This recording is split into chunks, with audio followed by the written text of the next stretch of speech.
What's going on, guys? Welcome back to another vlog. Today we're going to be working on the Z. Now, one thing we're going to do to the Z is we're going to do an oil change. Now, I've already filmed one of those before.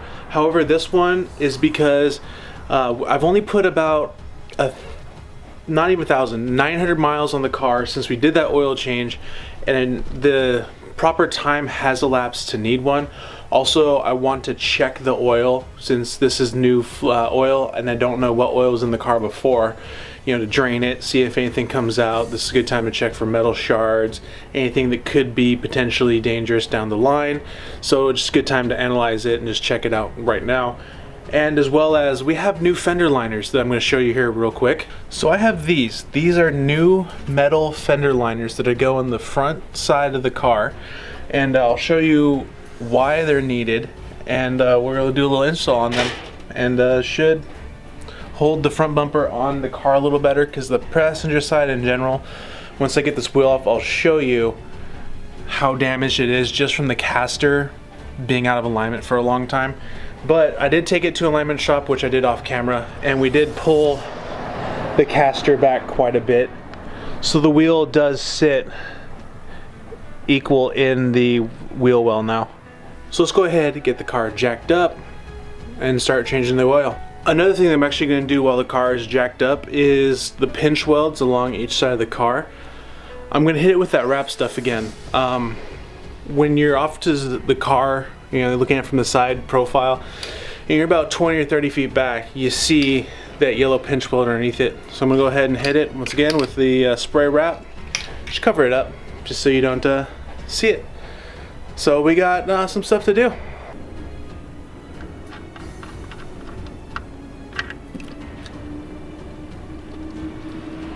So for 900 miles, that oil is actually pretty dirty. Not gonna lie. So hopefully that's just crud that was in there before. You know, just cleaning it all out. For 900 miles, that is pretty bad.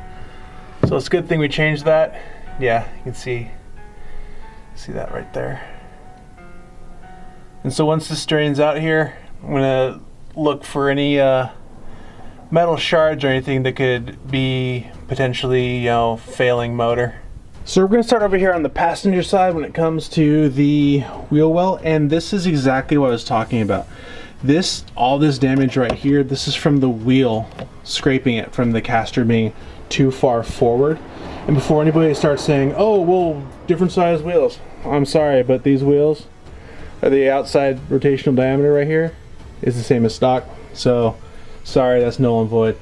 So I'd rub here when turning, and do this, and right behind here, for anybody who has a twin turbo knows, is the intercooler piping.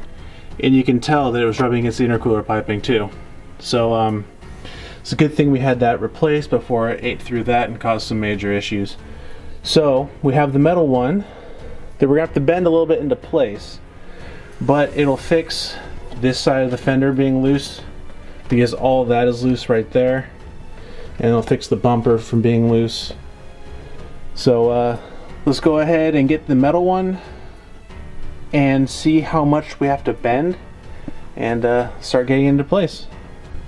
So a huge plus side for this metal fender liner right here is it has these vents.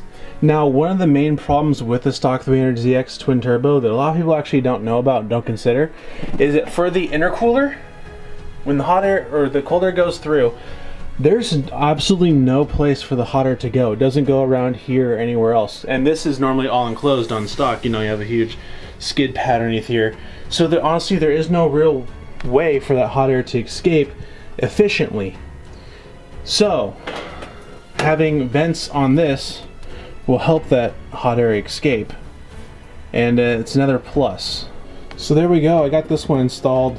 For those of you who don't really know, it's literally just screws or 10 millimeters that are right here along the side, and then there's two tabs there, and then it does run underneath here, and it screws in underneath the car with another Phillips head or 10 millimeter socket, depends on which one you want to use. But I don't have anything right here to protect the intercooler, but when I get the bottom under tray and everything and front lip, it'll cover all this up and we'll be good. And but yeah, I mean, that looks a lot better. And now there's a vent right here for the hot air from the intercooler to come out when this is all blocked off. So it's so far so good. Now to do the driver's side. So we finished the driver's side here, and the funny thing is, if you actually look, you can't even really tell from the front that there's a big shiny metal, sheet metal piece right there. Well, now the camera eccentrics it, but if you actually look at it with your naked eye, you can't really even tell. And also on the passenger side, it's done as well. Looking good. So one of the next things that we're going to do is we're actually going to put this mesh behind here and cut some out and put it behind the bottom one here and the bottom one there. So that will go in, and then also these channels will be going in.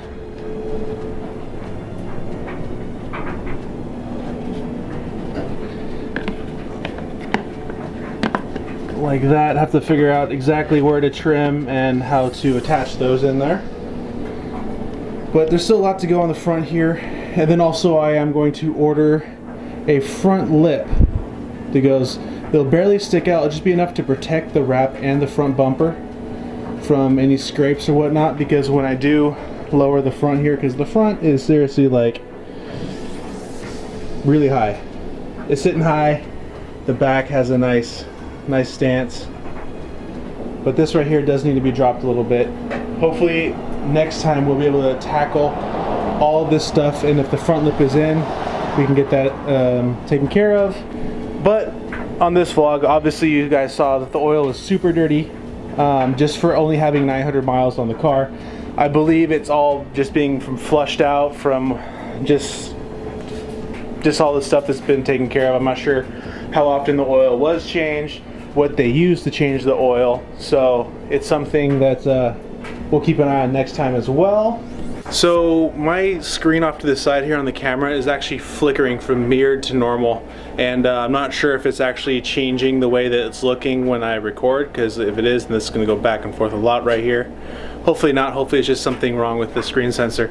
Anyway, I'm going to go ahead and order a front limp for the car and get that going, so then we can get more low, have the car stance and sit a little bit, but I don't want, not stance life obviously, but lower it so it's sitting good. I'm always happy with this car. This is a sweet car. I mean, just look at it. Look at that. How can you not like that car? It's a good looking car. I hope you guys like the car as much as I do. Next time, obviously we're gonna have more stuff to do to the car and just make it look that much better. I know this is all small stuff, but in my mind this is all the important stuff. Just small maintenance, always checking up on the oil to make sure the oil's fresh and clean, and you know, those fender liners need to be changed out, and the front bumper feels a lot more rigid. If you're interested in buying these, I will leave a link in the description below from the guy's eBay business.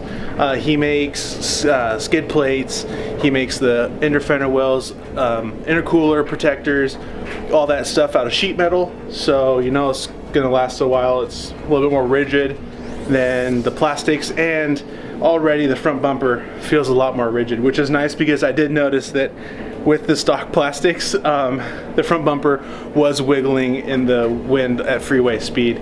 KBD quality, yo.